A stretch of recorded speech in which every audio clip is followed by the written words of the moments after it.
Hey there nation, and welcome to the show where we help you to play miniatures wargaming on a budget. It is I, Commander Cheapskate, and we're back with another episode of Way of the Underhive. This series is dedicated to helping brand new players to Necromunda build their starting rosters and learn more about the game mechanics of their favorite gangs. And on today's episode we will be discussing Wyrd Powers introduced by the various editions of Necromunda. We'll discuss each Wyrd Power in detail, give our thoughts of the abilities, and explain how it can be used to help you to achieve victory in your next battle report.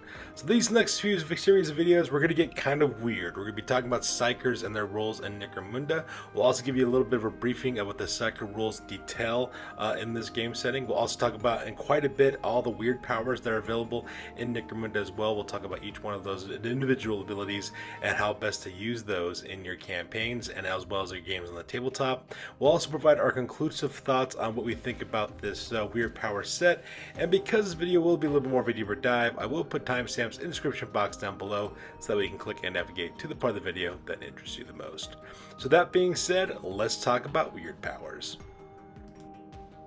Alright, so give you the rundown real fast of Psykers and Necromunda. First of all, willpower characteristic is going to be key because the lower the willpower score is for your character, the easier it's going to be for them in order to trigger these mental abilities off. Think of it, you basically take 2d6 and you gotta either match or beat the willpower score for your character. Now, about a 7+ willpower is going to basically give you a 50-50 odds of whether you can get your Wyrd powers off or not. You want to be more like in the 6, the 5, the 4 levels, so that way you can continually get your Wyrd powers off, statistically speaking, at a higher level. And of course, if you can't get that low with your willpower scores to either upgrading your character, you could also do so with some very simple actions you can take in the actual tabletop to help you. For example, every single one of these characters do come with the power called Maintain Control. It is a simple action and it's used for continuous effect Wyrd powers that you might use. All you gotta do, of course, is take a willpower test with a 3+ modifier attached to it. If you manage to beat that score, of course, the ability still keeps on going, otherwise it immediately ends. At the same time, if you do need a little bit of boost to your willpower test, you can take a concentrate action with your Psykers, and what that basically is a basic action that adds +1 to your willpower test the next time you roll it. At the same time, you do have to watch out for Perils of the Warp. If you manage to roll Snake Eyes when you roll for your powers, there's a couple of bad things that can happen to your characters, kind of like miscasting for your magic in Warhammer the Old World. At the same time, if you have rival Psykers in the opposing gang, of course, all they gotta do is roll 2d6 as well and beat your willpower test. And they're able to do so, that means they disrupt your power and your ability doesn't go off either. Now, when it comes to the Perils of the Warp, however, like I said before, double ones is the way you actually trigger that event, and it can actually be quite devastating for your Psykers. But we'll talk about that a little bit more in detail here in a second. Lastly, you have two types of Psykers in your gangs. You have a sanctioned Psyker, which is nice because you get to re-roll 1 willpower test per battle, which could be extremely useful. Having that ability to re-roll could prove quite critical if a situation warrants it. Also, you have for most of your fighters, you'll have what's called the non-sanctioned Psyker special rule, which means if your character gets taken out of action, your opponent earns D3 times 10 credits in order to do so, because they're wanted, dead or alive, basically. And if they get captured, they can be immediately sold if captured as well, so you won't be able to get them back in a rescue mission if that does happen. And lastly, the coolest thing about these game mechanics, of course, is your Psyker's ability to access force weapons. Force weapons are actually just normal mundane melee weapons, but if a post-battle action where you do a sign attunement, if you actually pass that roll, you could actually add the power trait as well as a sever trait to your force weapons, and that only works in the hands of a Psyker. So for those of you guys who are looking for some ways to make your Psykers even deadlier, may I suggest giving them force weapons. Alright, so let's talk about Perils of the Warp. Whenever you roll double ones or a double 6 when making a willpower test to perform a Wyrd power action, you might actually get the Perils of the Warp, right? So let's go and talk about what that ends up being. You end up rolling a 2d6 and you get one of basically 5 possibilities. If you roll a 2 to 3, you get what's called a tear in reality, and what that rule states is that the Psyker loses control and warp energy tears reality apart around them. Center a 5-inch blast marker on the Psyker. Any model touched by the marker must pass a willpower test or lose a wound or suffer driver wounded effect, and the Psyker then goes out of action. On a 4 through 5, you have the Immaterium inverse. The warps inverts upon the attempting to control it. The Psyker becomes a target of power regardless of range. If the power is beneficial, the Psyker instead becomes prone and pinned and suffers a strength 6 hit that inflicts 2 damage. Ignoring armor saves, and the power has no further effects. On a roll of 6 or 8, you get Whispers of the Warp. The Psyker's mind is filled with screaming demonic voices. The Psyker becomes subject to the insane condition. Place a insanity marker on the Psyker's fighter card and roll d6 on the insane table when they activate. On a 9 through 10, you get Warp Surge. The Psyker's power becomes overcharged with warp energy. The Psyker may immediately try to manifest the same power again as a free action, or if they're trying to disrupt the power, they may immediately manifest one of their own powers as a free action. This additional manifestation of the power can trigger Perils of the Warp as normal. After working out the effects of the power, the Psyker becomes prone and pinned and suffers a Strength 4 hit, which inflicts 1 damage. And lastly, from 11 through 12, you have Demonic Possession. Demonic energy courses through the Psyker's body. The Psyker increases their movement, strength, toughness, as well as attack characteristics all by 3, and their weapon skill to 2+. The unarmed attacks inflict 2 damage and have an AP of -1. In the end phase of the following round, or if the Psyker generates this result again, they go out of action. So as you can see, some pretty crazy things can happen with Perils of the Warp as well. It triggers either on a double 1 or a double 6 when you actually try to do willpower tests before Wyrd Power, or when attempting to disrupt a Wyrd Power. So psychic abilities are quite nice, but player beware, there are some consequences if you mess up. So now that we're done talking about exactly what the Psych Art rules look like in your game's Necromunda, let's talk about an overview of the Telekinesis Discipline overall. Now, the Telekinesis Discipline has a pretty good balance between offensive as well as defensive abilities for your Psyker. So the defensive abilities will be really good to protect your fighter as well as other members of your gang. At the same time, the offensive capabilities are actually quite good, both in terms of ranged as well as in close combat for those powers. You also got some pretty decent crowd control abilities in order to use against multiple enemies, like Force Blast, for example, that can target multiple fighters. And depending upon how you want to build your Psyker, it will have a large impact on what powers you actually take. Whether you want your Psyker themselves to be an individual fighter that goes out and takes the initiative and goes out and fights against opponents, or rather than play more of a support role for your gang. So first of all, let's talk about the Telekinetic special ability. The ability reads, if a Wyrd selects only powers from the Telekinesis Discipline, they gain the Fists of Fury special rule. Now the Fists of Fury special rule reads that when a fighter makes an unarmed attack, increase both the strength and damage characteristic of the attack by 1.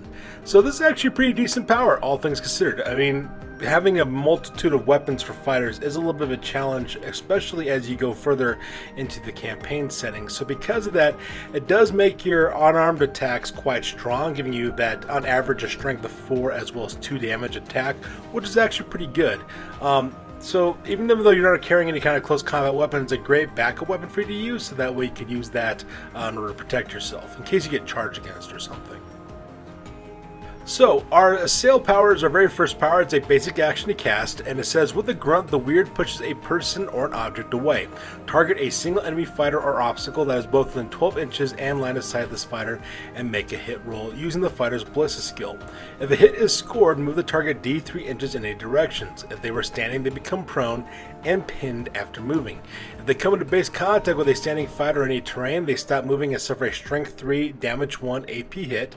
If they come into base contact with another fighter, that fighter also suffers a Strength 3, Damage 1 AP hit and becomes prone and pinned.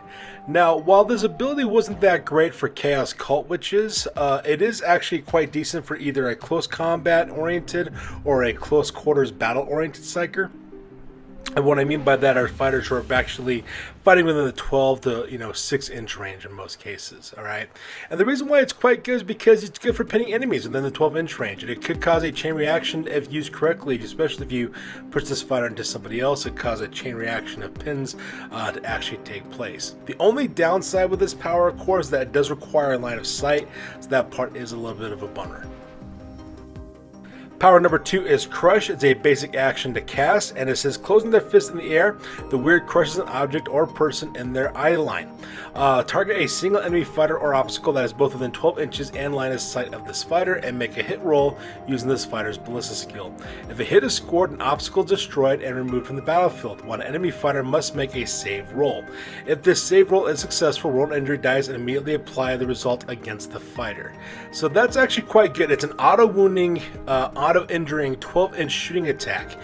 And that's basically what it's kind of coming down to, which is absolutely massively powerful, because here's why. From the way that I'm reading these rules, it doesn't matter whether your opponent, the enemy fighter, has 1 wound or multiple wounds. If you get crushed, you're gone, right? So if you fight against enemy brutes or any enemy multi-wounded characters, possibly vehicles, they could all be crushed with this. And if, of course, you have an obstacle standing in your way, you can also destroy that as well.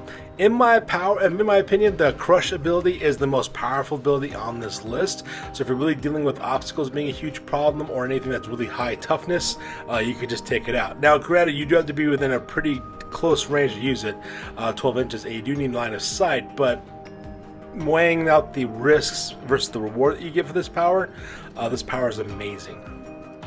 Power number 3 is Force Field. It is a basic action to cast with a continuous effect, and it says casting their power around them, the Wyrd shields themselves and those around them from attack. While this Wyrd power is maintained, this fighter and any friendly fighters within 3 inches of them improve their save rolls by 1, or if they do not have a save roll, they gain a 6+ save roll.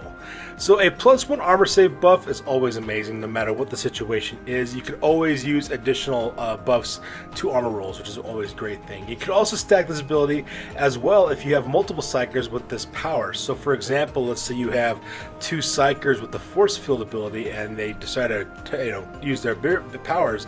Everybody within that 3-inch bubble receives that +1 armor save. So if you got 2 Psykers doing this, they get 2 up on their armor save, which is quite nice. So aside from Crush, I think this is the most powerful ability in this list, especially just because with that group ability to give multiple fighters an armor save. So for example, if you're going to take take a charge, for example, and charge into an enemy strong point, and let's say you got 3 fighters that's near the Psyker, all those fighters get +1 of their armor saves, which is quite good. So that's another reason why I really like the Force Field ability.